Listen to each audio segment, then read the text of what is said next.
زه خو هلکه ډېر غټ سړی یم، خان یم، او زه خو ملا یم، او زه خو قاري صاحب یم، او دا خلک زما دپاره پا نه سېده، دا خو دې خلکو زما سره زیاتې وکړو، نو بس لاړې تباه و برباد شو. که دا سوچ دې ذهن ته ورننوتو چې هلکه دې خلکو زما احترام ونه کړو. زمونږ په معاشره کې د ښو اخلاقو نه خلک مراد دا اخلي چې یاره یو سړی د چا سره په خنده پیشانۍ باندې پیش راځي، چې مونږ ویله که دا ډېر ښو اخلاقو والا سړی دی.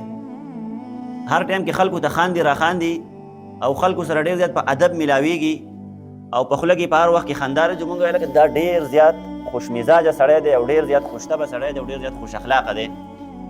خو ګوره په شریعت کې دغې ته اخلاق نه ویلی کېږي. صحیح شوله که نه؟ چې ستا په ظاهره کې په خوله باندې خندا ده او په زړه کې د دونه حرامیتوبونه پراته دي چې خلک درته نږدې نشي راتلی.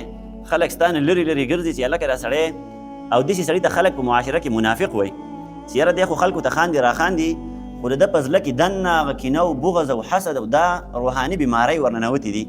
په زړه کې خو خلکو ته بغض ساتي، خو په ظاهره باندې ورسره ډېر په جي جان سره میلاویږي چې هلکه زه ډېر قدرمن یم ستا او ډېر زیات قدر دې کوم او ډېر زیات خیال دې ساتم او خاندم راخاندم درته. نو دغې ته په معاشره کې منافقت هم ویلی کېږي، خو په اصل کې چې د معاشرې کومه المیه ده، نو دغې ته خلک ښه اخلاق وایي، ځکه په ظاهره باندې یو سړی ستا سره ښه میلاویږي، خنداګانې در سره کوي او بهي رهن سهن یې در سره ښه دی. خو په شریعت کې ګورئ دغې ته ښه اخلاق نه ویلی کېږي. صحیح شوله که نه؟ شریعت کې معاش ډېر زیات دی.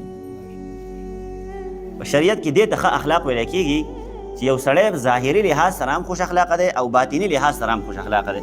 صحیح شوله که نه؟ داسې نه ده چې یاره ستا په خوله باندې خندا پرته ده، تندی دې روڼ دی، کلا او تندی دې پراخه، خلکو ته خاندي راخاندي، خلکو سره میلاویږي، نو بس په دواړه لاسه ورسره سلام کوي او دا په سینه باندې ورته لاس ټپې او خلکو ته پاسې. صحیح شوله که نه؟ دا پاسېدل ګورئ په شریعت کې نشته دی.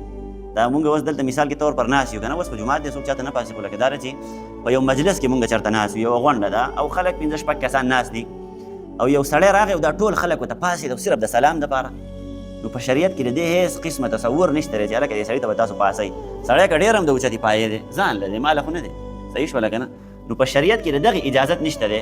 او بیا چې کله دا کم سړی راشي او د ده په زړه کې دا خبره پرته ده چې دا خلک دې زما دپاره پاسي، دا خلک دې زما احترام وکړي، خلک دې ماته ودرېږي او خلک دې ماته ځای پرېږدي، که چېرته د دې سړي په زړه کې دا خبره راغله دې سړي کفر وکړو، شرک یې وکړو، خطرناکه خبره ده. صحیح شو؟ ډېره خطرناکه خبره ده چې هلکه یو سړی یو مجلس ته حاضر شو او دی وایي چې یاره دا خلک دې اوس ماته پاسي، دا خلک دې زما قدر او عزت وکړي، خلک دې ماته ځای پرېږدي، په زړه کې دا خبرې دي، خلک دې ماته بالغ او تکیه سمه کړي او خلک دې ماته پوم سم کړي. که د ده په زړه کې دا خبره ده او دی په دې نیت باندې یو مجلس ته وردن نه شو، دې سړي شرک وکړو، ځکه تعظیم چې کوم دی نو هغه صرف د الله جل شانه په تا باندې لازم دی. صحیح شوله که نه؟ او کوم چې حرمات الله دي، یعنې د الله جل شانه هغه څیزونه چې هغې له حرمت ورکړی دی، د هغه څیزونو تعظیم لازم دی. دا کم خلک چې ناست دي که دا پخپله ستا احترام کوي او ستا دپاره پاسي، هغه ځان له خبره ده. خو که ستا په زړه کې دا خبره راننوته چې یاره دا خلک دې زما دپاره پاسي، او که چېرته دا خلک ستا دپاره پا نه سېدل، نو ته وایې چې یاره دا خو ډېر زیات بې حیثه خلک دي، زه خو هلکه ډېر غټ سړی یم، خان یم، او زه خو ملا یم، او زه خو قاري صاحب یم، او دا خلک زما دپاره پا نه سېده، دا خو دې خلکو زما سره زیاتې وکړو، نو بس لاړې تباه و برباد شو. که دا سوچ دې ذهن ته ورننوتو چې هلکه دې خلکو زما احترام ونه کړو. تاسو ته ما وایي که خلک یې په خپله خوښه کوي، هغه ځان له خبره ده، هغه د هر چا تعظیم کولی شي، خو په تعظیم کې هم بعضې داسې کارونه دي ګورئ هغه ممنوع دي، لکه خلکو ته راښکته کېدل. سلام علیکم.